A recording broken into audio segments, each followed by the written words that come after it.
Hello, नमस्कार, आदाब, सत श्री अकाल और अस्सलाम वालेकुम। मैं हूं मोहम्मद अहमद काज़मी, लेकर आया हूं खास फ्राइडे का प्रोग्राम साउथ एशिया पर नजर सैयद अली मुश्तबा के साथ। सैयद अली मुश्तबा साहब चेन्नई में रहते हैं, सीनियर जर्नलिस्ट हैं, यूनिवर्सिटी में स्टूडेंट्स को भी पढ़ाते हैं और पूरे साउथ एशिया के मुख्तलिफ मुल्कों में आपके बराह रास्त जर्नलिस्ट से और मुख्तलिफ एक्टिविस्ट से ताल्लुक हैं और कई किताबें लिख चुके हैं मुख्तलिफ इश्यूज पर। भारत की बदलती सियासत पर भी आपकी अब बहुत जल्दी मैं समझता हूं दूसरी किताब आने वाली है।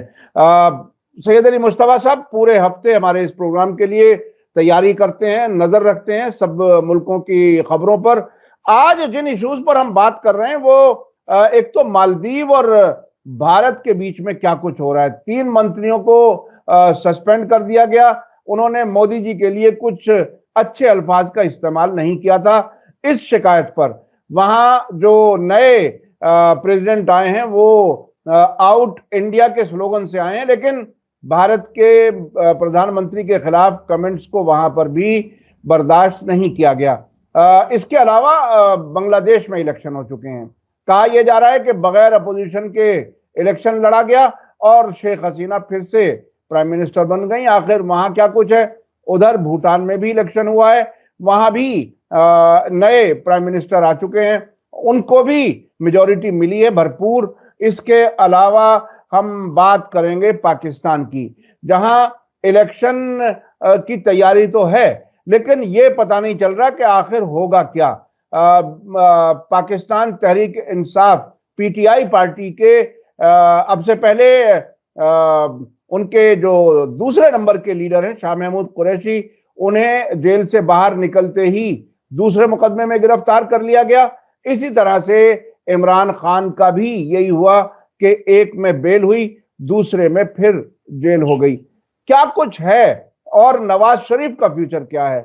वहां एक बहुत ही पॉपुलर एक गाना सामने आया है जो दुनिया भर में लोग देख रहे हैं, उसका भी जिक्र करेंगे।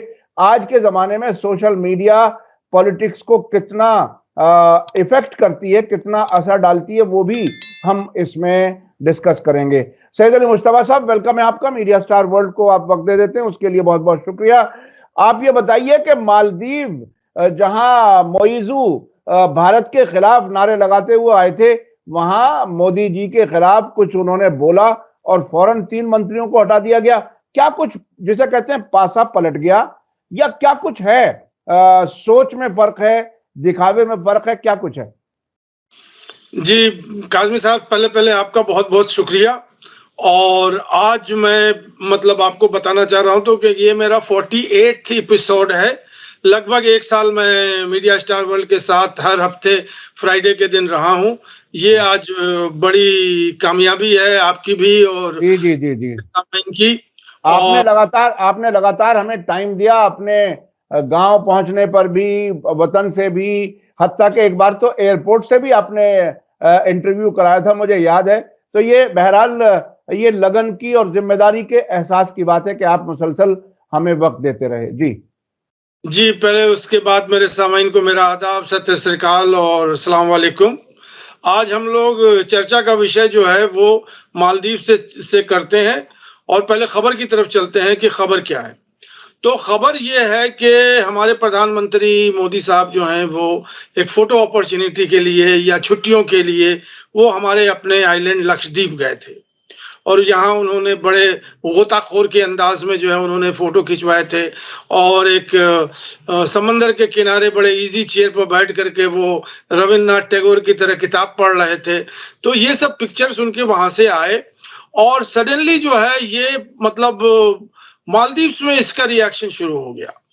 और मालदीव्स को के अंदर रिएक्शन इस तरह से शुरू हो गया कि मालदीव्स वाले जो उनके जो हाईएस्ट लेवल के वो लोग नहीं, लेकिन छोटे छोटे मंत्री जो हैं उन्हें यह डर लगने लगा कि शायद इंडिया जो है वो लक्षद्वीप को मालदीव्स के बराबर न लाके खड़ा कर दे।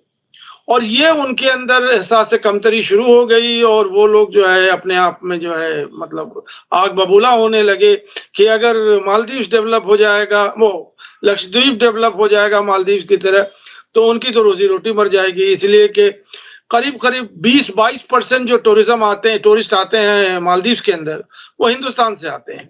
और दूसरा दूसरा बड़ा टूरिस्ट जो है वो रशियन आते हैं, और उसके बाद फिर इंग्लैंड के लोग आते हैं, और फिर जाके चाइना आता है। वो यही है, 4 मुल्क जो हैं, कभी चाइना आगे होता है, कभी-कभी वो कोविड से पहले जो है वो चाइना जो है आगे था, इंडिया नंबर 2 में था, और फिर रशिया और ग्रेट ब्रिटेन के जो लोग हैं, इंग्लैंड के लोग हैं, वो आए। तो अब वहां से क्या हुआ कि वहां से जो उनके मिनिस्टर्स, छोटे-छोटे मिनिस्टर लोग थे जो उनके इसमें, उन्होंने कुछ प्रधानमंत्री के खिलाफ बयान मतलब ट्विटर पे दिया। ये सारी चीजें जो हो रही हैं सब सोशल मीडिया पे हो रही हैं। ये ऑफिशियल लेवल पे कहीं एक लफ्ज भी जो है कोई बात न इधर की है ना उधर की है। सारा जो डील हो रहा है, मैं ये बताना चाह रहा था कि सोशल मीडिया और आपका मोबाइल फोन कितना असरदायक है और कितना उस पर असर है कि सारी चीजें जो है आपके रात में जब सोने बैठते हैं तो सारी दुनिया की खबर मोबाइल फोन पे आ जाते हैं। तो अब तो आपको ना टीवी की जरूरत है, ना आपको अखबार की जरूरत है, सारी चीजें तो आपके मोबाइल फोन पे मिल जाता है। तो ये हुआ कि वो भड़काऊ भाषण, उसमें भाषण की बातें कुछ बता दिया उन्होंने। एक ने तो, एक मिनिस्टर है उसने प्रधानमंत्री को पपेट कह दिया, क्लाउन कह दिया। एक ने कह दिया कि लक्षद्वीप जो है वो कभी भी मालदीव के बराबर हो ही नहीं सकता है। तो और एक और ने कुछ कहा, तो ये लेकर करके एक बवाल पैदा कर दिया सोशल मीडिया में। अब इसके साथ क्या हुआ कि हमारे जो कुछ फिल्म स्टार हैं, अक्षय कुमार और भी, इन लोगों को किसी ने कहा होगा या नहीं किया होगा, उनके पास तो टाइम भी नहीं होता है कि वो इसकी नोटिस लें। तो बहरहाल हमें जो, जहां तक मैं इंटरप्रेट कर रहा हूं, कि भारत सरकार के किसी ओहदेदार ने उनको फोन करके कहा होगा कि आप स्टेटमेंट दीजिए कुछ। तो क्रिकेटर से लेकर के, फिल्म स्टार से लेकर करके, वो उनका कहना था कि अब हम मालदीव नहीं जाएंगे और हम मालदीव में हॉलीडेइंग नहीं करेंगे, क्योंकि जितने इनका जो जो जो क्रिकेटर हैं और फिल्म स्टार हैं, ये मालदीव ही जाते हैं अपने रिलैक्सेशन के लिए और इसके लिए। तो ये लेकर करके पूरे सोशल मीडिया पे एक बवाल मच गया। और उसके बाद उसके फॉलोइंग में ये हुआ कि जो जो हारे हुए 2 लोग हैं जो मालदीव में, एक तो मोहम्मद सालेह और दूसरे उनके जो दूसरे थे मुखालिफ मोहम्मद नशीद, उन्होंने मतलब वो उसको ये किया कि ये जो है मोइज़ू साहब जो हैं वो इंडिया से माफी मांगे, और उसके बाद इन्होंने ये हरकत ठीक नहीं की थी और उनको जो है बरतरफ हो जाना चाहिए, अभी जो जीता हुआ इलेक्शन है उससे बाहर हो जाना चाहिए। तो इस प्रेशर में आकर के मोइज़ू साहब जो थे वो वहां पे है नहीं, और उन्होंने 3 मिनिस्टर को, जिनके ट्विटर पे जो है या एक्स पे जो है उनके स्टेटमेंट आए थे, उनको उन्होंने सस्पेंड कर दिया। डिसमिस नहीं किया, सस्पेंड कर दिया कुछ एक आध घंटों के लिए, एक आध दिन के लिए या 2-4 दिन के लिए। तो ये हो गई, ये थी बात। इसमें हमारी मिनिस्ट्री ऑफ एक्सटर्नल अफेयर्स की और किसी की कोई बात नहीं थी, किसी भी उनके गवर्नमेंट ने कोई स्टेटमेंट नहीं दिया। अब यहाँ पर मोइज़ू साहब, जब ये सब चल रहा था, तो मोइज़ू साहब चाइना में थे। मोइज़ू साहब का 10 दिन का दौरा है चाइना। वो चाइना के दौरा जो है, इंडिया के जो मिनिस्ट्री ऑफ एक्सटर्नल अफेयर्स है वो बहुत ही क्लोजली वॉच कर रही होगी, और जो लोग मालदीव को देखते हैं वहां पे उनके अलग अलग कमिटमेंट्स थे। और उसमें वहां पे एक इसमें उन्होंने कहा था कि चाइना को कहा था कि हम आपके टूरिस्ट को चाहते हैं, जो हमारे यहाँ जो प्री कोविड से पहले जो है चाइनीज जो है मैक्सिमम नंबर के टूरिस्ट थे, जो कि मतलब लगभग 25% मालदीव के टूरिज्म का हिस्सा थी। अब उसको इंडिया ओवरटेक कर दिया है कोविड के बाद से, तो वो उसके लिए वो अपील कर रहे थे। दूसरा, वो जो है उनकी जो सबसे लार्जेस्ट प्रोडक्शन होती है वो फिश की होती है। तो वो फिश, ट्यूना फिश, जो सबसे दुनिया में सबसे बेहतरीन फिश होता है वो मालदीव में होता है, ट्यूना फिश, जिसको वो टिन कर करके वहां जो है वो अपने सुपर मार्केट वगैरह में बेचते हैं। तो उसकी भी बहुत बहुत डिमांड है वहाँ चाइना में और दुनिया में। तो उसकी भी जो है वो एक्सपोर्ट की जो है अपनी वो कर रहे थे, और टूरिज्म की एक्सपोर्ट कर रहे थे, और बहुत सारी संधियां वगैरह वो कर रहे हैं। वो वहीं से अपना भी डील कर रहे हैं। अभी वो मालदीव में है भी नहीं, वो आए भी नहीं। वो पिछले सोमवार से जो है मालदीव गए हुए हैं। तो अब उनका ये भी है कि वो मतलब इंडिया क्यों नहीं आए। एक पूरा बड़ा सेक्शन है वो ये कहता है कि पहली विजिट तो मालदीव की जो भी होती है इलेक्टेड गवर्नमेंट की, वो इंडिया आती है। तो वो एक इंडिया के लोगों को वो खल रही है कि इंडिया जो के आउट कैंपेन हो गया है और इंडिया जो बाहर हो गई है। तो मिला जुला के खबर यही है, और ये एक तरह से समझ लीजिए कि फ्लैश इन द पैन, क्योंकि अब मालदीव के बराबर लक्षद्वीप को डेवलप करना ये तो एक दिन का काम नहीं है। और इसमें मैं एक और थोड़ा सा बायस्ड न्यूज बता दूं आपको कि मालदीव को, लक्षद्वीप को क्यों नहीं इंडिया डेवलप कर रही है। मालदीव करना चाहती थी तो 70 साल पहले कर लेती, 75 साल पहले कर लेती, क्योंकि जो चीजें आपको मालदीव में मिलती हैं वो लक्षद्वीप में मिलती हैं। और उसका अगर मैं रीजन बताऊं तो वहां 99% मुसलमान पॉपुलेशन है। और इसलिए उसको अपने हाल पे छोड़ दिया उन्होंने, क्योंकि अगर वो डेवलप करेंगे तो मुसलमान डेवलप हो जाएंगे। अब मैं आगे नहीं बोलना चाहता हूं। तो ये एक पेच है, उसको फिर कश्मीर बना देंगे वो। वहां का जो एमपी है उसको पकड़ लिया उन्होंने, वहां से जो एक एमपी आता है, एक ही एमपी आता है मालदीव से, जाहिर सी बात है कि वो मुसलमान ही होगा। उसके ऊपर भी कुछ चार्ज वार्ज लगा करके पहले मुझे पड़ा था। तो मैं ये खबर से आगे आपको बता रहा हूँ कि लक्षद्वीप को इंडिया ने क्यों नहीं मतलब टूरिज्म पॉइंट ऑफ व्यू से जो है वो डेवलप किया तो कि मालदीव के बराबर हो जाए। अब उसमें जो वहां के मिनिस्टर वो उन्होंने किसी ने स्टेटमेंट दिया था मालदीव वाले कि मालदीव जो है वो लक्षद्वीप जो है कभी मालदीव के बराबर नहीं आएगा। उड़ती पुड़ती एक और खबर आई है कि टाटा ने जो है 3 रिजॉर्ट बनाने का मालदीव लक्षद्वीप में जो ऐलान किया है। अब ये कहां तक सही है कहां तक गलत है, लेकिन ये एक समझ लीजिए कि एक बहुत बड़ा बवाल इंटरनेट पे और सोशल मीडिया पे उठा था। और उसके बाद वो उनके सस्पेंशन आगे हो गए या उनको जो है सस्पेंड किया, उसके बाद से वो न्यूज खत्म भी हो गई। अच्छा, इस सब में चीन की तरफ से कहीं कोई बात कही गई, कोई आवाज आई किसी तरह की? चीन से कोई मतलब नहीं है। चीन में तो मोदी साहब के बल्ले बल्ले हो रहे हैं, वहां जहां जा रहे हैं वहां वो मतलब हाथों हाथ लिए जा रहे हैं। और उनकी सारे जो मीटिंग्स वगैरह जो पहले से फिक्स है उसमें वो अभी वो बीजिंग में भी हैं, वो अभी मिलेंगे ली पिंग से, उनसे भी उनकी मुलाकात होगी। और उसके बाद जब वो आएंगे वापस मालदीव तो उसके बाद दूसरा दौरा उनका इंडिया में होगा। ये भी उनका पहले से अनाउंसमेंट है कि मैं वो दौरा करके आऊंगा, उसके बाद फिर मैं इंडिया जाऊंगा। तो लेकिन यहाँ पे लोग जो है वो ले चलते हैं, उड़ लेते हैं। और वो होता है ना कि एक कहानी मशहूर है कि कोई आदमी बोलता है कि आपका कान जो है वो कौवा लेके भाग रहा है, तो आप कौवे के पीछे भाग रहे हैं, अपने कान को नहीं देख रहे हैं कि वही है। जी जी जी जी जी इस पूरे खबर जी जी, कुछ लोगों का यही तरीका होता है। और जाहिर है हर मुल्क अपना आजाद है, वो किसके नजदीक जाए, किससे दूर रहे।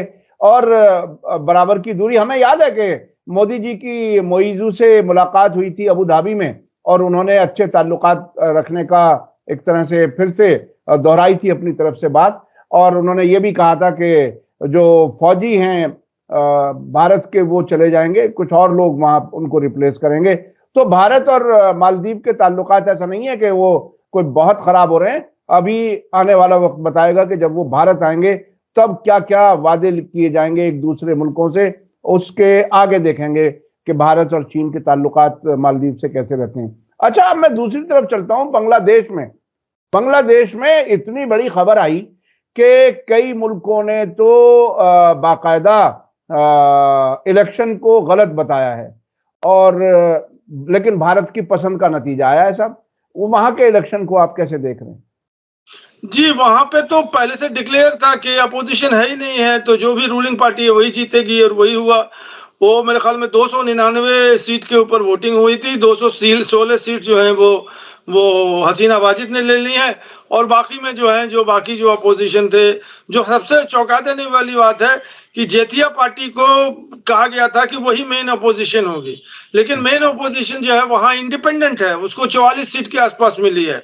और जेतिया पार्टी को 10 या 11 सीट मिले हैं। और उसकी जो रूलिंग पार्टी से अवामी लीग से 26 सीट का समझौता था। तो इसका मतलब है कि वो 26 सीट में तो सिर्फ 11 ही लेके आए, बाकी वो भी हार गए, अपनी तो कोई सीट ही नहीं लाए होंगे। यानी यानी यानी वो सीटें दी गई थी जहां हारने के चांस थे, ये भी तो कहा जा सकता है इसको। ये भी हो सकता है जी। जी जी जी जी। लेकिन इसका फर्दर ये है कि अमेरिका ने इसको बहुत बुरी तरह से खंडन किया इस इलेक्शन का, और उसने कहा कि ये इलेक्शन रिग्ड थे, ये इलेक्शन जो है वो fair and free and fair नहीं थे, और हम इस इलेक्शन के ऊपर इतराज जताते हैं। इंग्लैंड ने भी उनकी यही बात की है, और वेस्टर्न जो उनकी यूनियन है, यूरोपियन यूनियन वगैरह, वो लोग भी यही इसको मतलब इलेक्शन को जो है नहीं मानते हैं। और दूसरी दूसरी जो जो दूसरी जो पॉजिटिव खबर है वो रशिया, चाइना और इंडिया, इन तीनों ने इस इलेक्शन को मतलब कॉन्ग्रेचुलेट किया है हसीना वाजिद के साथ। हाँ, तो बांग्लादेश को और क्या चाहिए? पड़ोस के बड़े मुल्क अगर कॉन्ग्रेचुलेट कर रहे हैं और एक्सेप्ट कर रहे हैं, तो बाकी अमेरिका तो ये बयान में शायद बयान दे दिया और उसके बाद शायद ही कुछ कर सकें। लेकिन रूस, चीन और भारत, ये 3 बड़े पड़ोस के और नजदीकी मुल्क हैं, उन्होंने उनको एक्सेप्ट कर लिया। जी, आप कुछ कहना चाह रहे हैं? देखिए, इलेक्शन तो बांग्लादेश में हो गया और शेख हसीना वाजिद जो हैं वो चौथी बार प्राइम मिनिस्टर बन चुकी हैं। इसका मतलब है कि उनका कंटिन्यूअस रूल जो है वो 20 साल से चल रहा है बांग्लादेश में। और एक बार जो है वो पहले भी जीत चुकी थी, जो उसके बाद फिर वो आया था, जो दूसरी पार्टी है उनकी बीएनपी, उनके लीडर जो है वो जीते थे। तो लगभग वो 25 साल से बांग्लादेश के पॉलिटिक्स पॉलिटिक्स पे वो हावी हैं। और अभी जो इलेक्शन का जो नतीजा आया है, इस पे आपत्ति जाहिर की है अमेरिका ने, और उन्होंने कहा कि ये फ्री एंड फेयर इलेक्शन नहीं था और हम जो है इससे खुश नहीं हैं।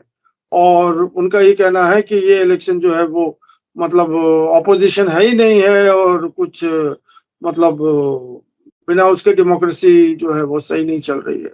और यही बात जो है यूरोपियन यूनियन की तरफ से और बिलखुसूस यूनाइटेड किंगडम की तरफ से यही बात कही गई है कि ये फेयर एंड फेयर इलेक्शन नहीं है, फ्री एंड फेयर इलेक्शन नहीं है। उसके बरक्स रशिया, चाइना और इंडिया ने शेख हसीना वाजिद को कॉन्ग्रेचुलेट किया है, मतलब to conduct a successful election. और उन्होंने मतलब बधाई दी है और कहा है कि आप जो है बहुत अच्छी तरह से फिर से आ गई हैं। तो इस माहौल में शेख हसीना वाजिद अब जो रियलिटी है कि वो फिर से प्रधानमंत्री बन गई हैं, मतलब बांग्लादेश की। और उनकी जो पहले की जो नीति थी वही नीति उनकी चलेगी। और अब आगे देखिए कि किस तरह से वो इंडिया और बांग्लादेश का जो है फिर बढ़ाव आता है और उसको कैसे लेके चलते हैं। क्योंकि ये जो मोदी हमारे जो प्राइम मिनिस्टर हैं और शेख हसीना का बहुत अच्छा तालमेल है, और इस तालमेल से जो है वो बांग्लादेश को बहुत मतलब बेनिफिट हुआ है। इंडिया से दोस्ती कर करके उनका जो रेल लिंक बन गया है, उनका रेड रोड लिंक बन गया है, पेट्रोल जा रही है वहां पे उनके ऊपर, उनकी जो पोर्ट है वो पोर्ट भी बहुत ज्यादा वो हो रही है। तो इंडिया बांग्लादेश रिलेशन जो है वो तो बहुत ही मतलब तेजी से आगे कदम बढ़ा रही है। और हमें यही लगता है कि अगर शेख हसीना वाजिद को जो 5 साल मिले हैं, इसमें ये और अच्छा काम करेंगी और इंडिया जो है से जो भी मदद वो एक्सट्रैक्ट कर सकती हैं वो एक्सट्रैक्ट करेंगी। जो नेगेटिव बात ये है कि 20 साल से अपोजिशन जो है वो बिल्कुल उसको डिनाई कर दिया है, मतलब डेमोक्रेटिकली इलेक्ट होने के लिए।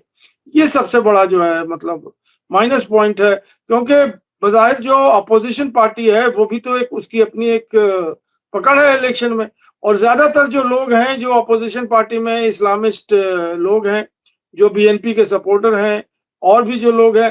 तो मुझे ये लगता है, मैं एज एनालिस्ट बता रहा हूँ कि अभी जो बांग्लादेश की सरकार शेख हसीना की बनी है उसमें लगभग 60% से ज्यादा लोग उसको अपोज कर रहे हैं, और 30 या 40% लोग जो हैं या 20% लोग जो हैं उसको सपोर्ट कर रहे हैं। और उन्हीं की सपोर्ट से जो है वो अभी प्रधानमंत्री बनी है। अब देखिए आगे क्या होता है, मैं कोई पेशेंट कोई तो हूं जी जी, नहीं। लेकिन इंटरनेशनल इंटरनेशनल सिनेरियो के लिहाज से तो ऐसा लग रहा है कि अगर अमेरिका नाराज है तो पूरी तरह से शेख हसीना यानी बांग्लादेश अब चीन और रूस वाले अलायंस के ज्यादा नजदीक होगा, ऐसे कुछ हालात हैं। और भारत से तो जाहिर है उसकी नजदीकी हैं। अच्छा, भूटान बजाहिर छोटा मुल्क है, लेकिन भूटान में भी इलेक्शन हुए हैं। वहां क्या हुआ है? वहां किस नजरिए का लीडर प्राइम मिनिस्टर बना है? क्या कुछ हुआ है वहां पर? जी, वहां भी उसी तरह से इलेक्शन हुआ है। बहुत अंदर की बात तो मैं नहीं जानता हूं, लेकिन जो अच्छी बात है कि जो प्राइम मिनिस्टर पहले थे वो फिर से लौट के आ गए हैं। 47 लोगों की असेंबली है उनकी, जो पार्लियामेंट है उसमें 30 या 31 सीट जो है वो, जो अभी नए प्राइम मिनिस्टर आए हैं, जो पहले भी प्राइम मिनिस्टर थे, तेरसिंग टिग्बो टिग्बो सेरिंग टिग्बो टी एस करके है उनका नाम, जी सेरिंग जी जी, भी है, शेयरिंग टॉक बॉय। टोक भाई। जी जी, जी वो फिर से आ गए हैं, उनको हमारे मोदी साहब ने कांग्रेचुलेशन भी दे दिया है।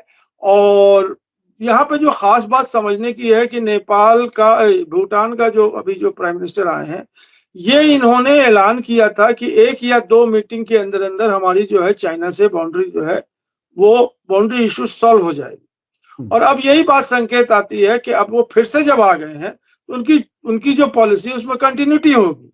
और जब कंटिन्यूटी होगी तो इसका मतलब ये है कि 6 महीना या साल भर के अंदर जो है वो इंडिया भूटान और चाइना का जो है वो बाउंड्री इशू सॉल्व हो जाएगा।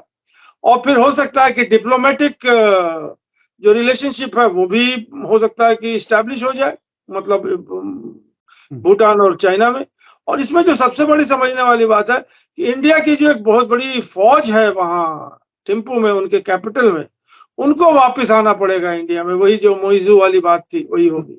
तो अब देखिए आगे आगे, तो इलेक्शन अभी कंप्लीट हुआ है। अभी तक तो भारत और भूटान के बीच में डिफेंस की संधि है, और जी जी डिफेंस जो है वो भारत ही देखता है उसका। जी। और विदेश और वाले मामले में भी बहुत ज्यादा। एक्सटर्नल अफेयर्स भी वही भारत ही देखता है उसकी। जी जी जी जी जी जी। हाँ, तो तो एक्सटर्नल तो, अफेयर्स तो नजदीकी मुल्क है, लेकिन यहाँ भी चीन जो है वो एक तरह से घात लगाए हुए बैठा है। वो कुछ ना कुछ अपना असर वहां बढ़ाने की कोशिश कर रहा है। जी जी। इसी कड़ी में एक और बता दूं मैं कि भारत के अंदर जो मीडिया है वो बराबर और लगातार ये खबर दे रहा है कि चाइना ने जो है भूटान में यहाँ विलेज बना दिया है, उसके अंदर जाकर के यहाँ उसने मतलब हस्तक्षेप कर दिया है, यहाँ घुस गया है। एक अलार्मिंग सिचुएशन जो है वो भूटान के हवाले से इंडियन मीडिया में बन रही है। ये सैटेलाइट इमेज है, वो सैटेलाइट इमेज है। अब कहाँ से सैटेलाइट इमेज लाया है, किसने दिया है, उस खबर की कोई पुष्टि नहीं है। और जबकि अब अगर आप भूटान के मीडिया को देखें तो वहां ऐसी कोई बात नहीं है। उनके प्राइम मिनिस्टर ने भी जो इंटरव्यू दिया है उन्होंने इन सारी बातों की खंडन की है। उन्होंने कहा कि हम तो बाकायदा लाइन ऑफ कंट्रोल पे बैठ के मॉनिटर कर रहे हैं, कोई भी चाइनीज जो है वो इनकर्शन नहीं हुआ है हमारे यहाँ, और कोई भी जो है वो मतलब विलेज नहीं बने हैं या कोई भी चीज जो है वो नहीं आए हैं। तो ये चीज जो है नोटिस करने वाली है कि इंडियन मीडिया जो है वो भूटान के हवाले से एक बड़ी हाइप बिल्ड कर रही है कि चाइना जो है वो तो घुस गया है, अब तो भूटान को ले लेगा, नहीं ले लेगा। उसके बरक्स जो उनके प्राइम मिनिस्टर है उन्होंने कहा कि हमारी आपस में बात हो रही है, डिमार्केशन हो रहा है। अब अगला जो कदम यही होगा कि अब हम जो है फ्लैग लेकर करके और पोल लेकर करके और तार लेकर के अब हम लोग पहुंच जाएंगे बाउंड्री लाइन पे, वहां पे, और बाउंड्री खींचेंगे और तार लगाएंगे। इधर भूटान होगा, उधर चाइना होगा। तो ये खबर मैं सोच रहा था कि इस हवाले से ये बहुत ही इंटरेस्टिंग है। देखिए, मीडिया का काम ये होता है कि सिचुएशन को रिपोर्ट करे सही से, लेकिन जब गोदी मीडिया बनने की आदत हो ही जाए तो वो सरकार जो पढ़ा दे वही चलाते रहें, वो अगर आदत हो जाए एडिटोरियल की मेज पर, तो ये हाल जो गोदी मीडिया बनने के बाद और इश्यूज में हुआ है। ऐसा लगता है कि अब हमारी जो विदेश मंत्रालय है या होम मिनिस्ट्री है, वो जो कुछ जिस लाइन पर भी लेके जाना चाहती है इस मीडिया को ले आती है। चलिए, ये तो एक मीडिया की हालत हुई। इस पे एक अच्छी बात आपने इशारा दिया कि यहाँ का मीडिया कुछ और बता रहा है, वहां की सरकार कुछ और बता रही है। अब मैं चलना चाहता हूं पाकिस्तान। पाकिस्तान बहुत ही क्रूशल स्टेज में है। वहां लीडरों को जेल से निकलते ही दोबारा बंद कर लिया जाता है, और इलेक्शन कैसे होगा, क्या होगा, नवाज शरीफ को फिर से शरीफ बना दिया गया है ऐसा लग रहा है। तो क्या कुछ है सरकार में नवाज शरीफ आने की तैयारी, और वो गाने की क्या सिलसिला है पाकिस्तान में। अब सोशल मीडिया क्या वहां की पॉलिटिक्स को, पॉलिटिकल सिनेरियो को कंट्रोल करने लगा, क्या कुछ है? जी, पाकिस्तान जो है वो तो पूरी दुनिया के लिए और खासकर हिंदुस्तान के लिए एक बहुत ही मतलब लेबोरेटरी है, जहाँ के नई नई चीजें होती हैं और ऐसी चीजें होती हैं कि मतलब दिन को रात कह दीजिए, रात को दिन कह दीजिए, वही चुप चल रहा है। पब्लिक की रुझान कहीं और है और हुक्मरानों की रुझान कुछ और है। तो पहले हुक्मरान की रुझान के बारे में बात कर लें कि रुझान जो हुक्मरान की है कि वो इमरान खान को बाहर रखना चाहते हैं और नवाज शरीफ को लाना चाहते हैं। इसमें तो बिल्कुल कोई मतलब कॉन्फ्लिक्ट नहीं है। और इसमें यह भी है कि अभी एक केस आया था इनका नवाज शरीफ का, जिससे वो बरी हो गए हैं, जिसपे पिछले अदालत ने पिछली बार उनसे ताउम्र इलेक्शन में ना लड़ने का जो है वो फैसला सुनाया था। अभी उनको इलेक्शन लड़ने के लिए ग्रीन सिग्नल दे दिया वहां के कोर्ट ने। उसने कहा कि वो फैसला गलत है और ये नया फैसला है कि कोई भी आदमी जो है वो इलेक्शन लड़ सकता है और कोर्ट जो है उनको ताउम्र बार नहीं कर सकता। तो ये तो नवाज शरीफ के धीरे धीरे बढ़ते कदम, इलेक्शन के माध्यम से वो फिर से प्राइम मिनिस्टर बन रहे हैं, ये संकेत आ रहा। अब उसके बरक्स जो इमरान खान का मैटर है वो ये कि इमरान खान जो है वो साइफर केस, जो कि बाकायदा एक केस था कि वो देश से गद्दारी करने का केस था, वो उसमें वो बरी हो गए हैं और उनको सरकार ने जो है, उनको अदालत ने जो है उससे बाहर कर दिया है। अब उसके बाद जो है उनकी वो 9 मई का जो जब उनकी अरेस्ट हुई थी और उसके फॉलोइंग डे या उसी दिन ही जो है पूरे पाकिस्तान में तोड़फोड़ पीटीआई वालों ने मचाया था और जलसा किया था। और कहाँ वो जो रावलपिंडी के जो जो उनका आर्मी कंटोनमेंट है उसमें घुस गए थे और क्या क्या किया था, उस केस के हवाले से उनको फिर से अरेस्ट कर लिया गया है।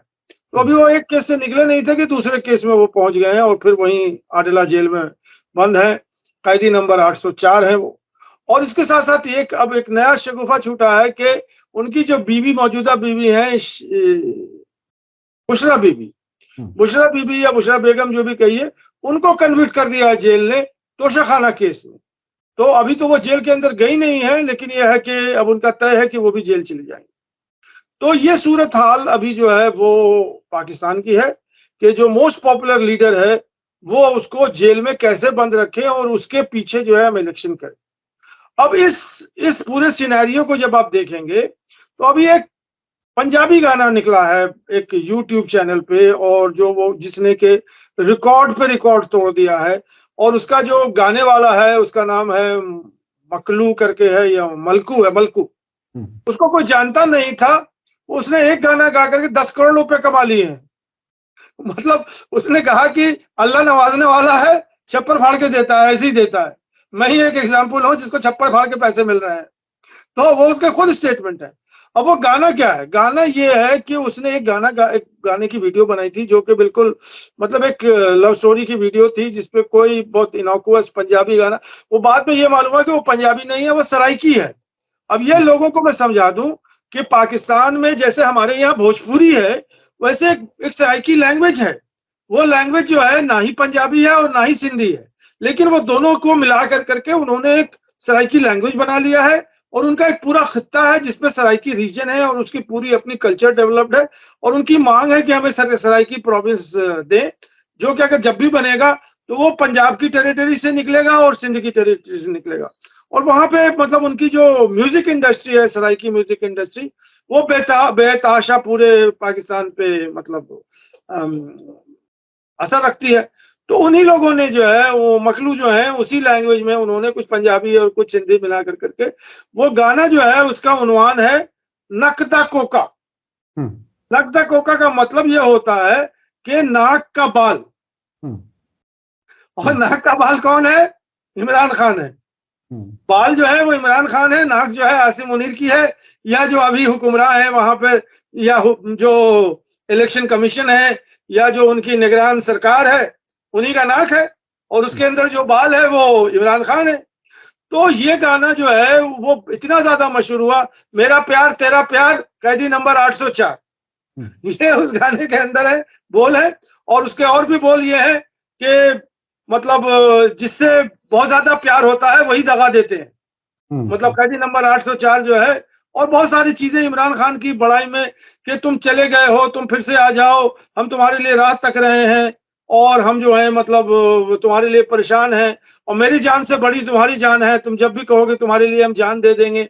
ये सब लैंग्वेज जो है उसमें यूज किए हैं। और इस गाने की जो सबसे ज्यादा मकबूलियत वो ये है कि पहले तो एक गाना आया जो कि एक लव स्टोरी था, उसमें बहुत सारे अंतरे थे, उसमें एक लाइन जो है 804 कैदी नंबर 804, उसकी इतनी मकबूलियत हो गई कि वो 154 मिलियन व्यूअर्स उसके आ गए।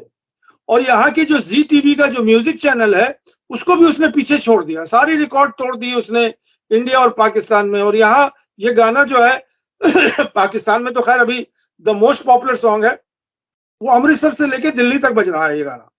और एक साथ ही साथ जो है एक की अगर जो पॉपुलैरिटी हुई तो उन्होंने दूसरा वर्जन निकाल दिया उसका, जो कि पूरा इमरान खान के ऊपर था। उसके बाद अगर ये हुआ तो फिर तीसरा वर्जन भी आ गया है। अब वो ये कह रहे हैं कि 4 वर्जन हम और निकालेंगे इसको, अभी हम उसको लिख रहे हैं, उसकी ट्यून बना रहे हैं। तो ये जो सॉन्ग है ये बताती है इमरान खान की पॉपुलैरिटी आज के डेट में। वो इमरान खान जो है जेल में बंद है, कोई नहीं जानते हैं लोग। इमरान खान के अगेंस्ट में नैरेटिव भी चल रहा है कि उसने ऐसे किया, उसने वैसे किया। अब इस पॉपुलैरिटी को कौन आदमी छीन लेगा ये बताइए आप। बिल्कुल बिल्कुल।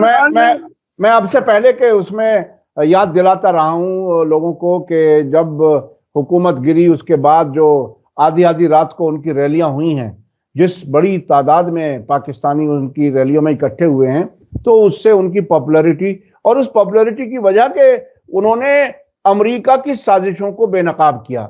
वो जो आपने कहा कि गद्दारी की मुल्क से, असल में गद्दारी अमेरिका से हुई थी। अमेरिका जो है वो अपने किसी गद्दार को या अपने किसी मुखालिफ को बर्दाश्त नहीं करता और वो हुकूमत गिरा दी, जिसको इमरान खान ने इंपोर्टेड सरकार भी कहा था। तो ये एक तरह से वाकयात का चक्कर चल रहा है। पाकिस्तान अब किस तरफ करवट लेगा ये इलेक्शन के बाद। जी आप कुछ कहना चाह रहे हैं? नहीं, मैं ये कह रहा था ना कि जो 3-4 महीना पहले की बात थी और अभी 1 जनवरी की बात थी, जो कि इमरान खान की पॉपुलैरिटी को बताता है। और इस गाने का जो है, इसने तो रिकॉर्ड कर दिया, एक फेनोमेना बना दिया। जो उसका जो गाने वाला है, उसने कहा कि अल्लाह ने तो हमें मतलब आसमान से पैसे गिरा रहा है हमारे ऊपर, और सिर्फ इमरान खान की वजह से। वो उसने ही कहा कि इमरान खान का नाम लेने के बाद जो है, जो मैंने ये गाना गाया है, तो ये गाना जो है सिर्फ इमरान खान की वजह से हमें इतने पैसे दिए हैं। अगर इमरान खान का नाम ना होता तो कोई जानता भी नहीं इस गाने को कि कब आया। वो 300 गाने गा चुका है पहले।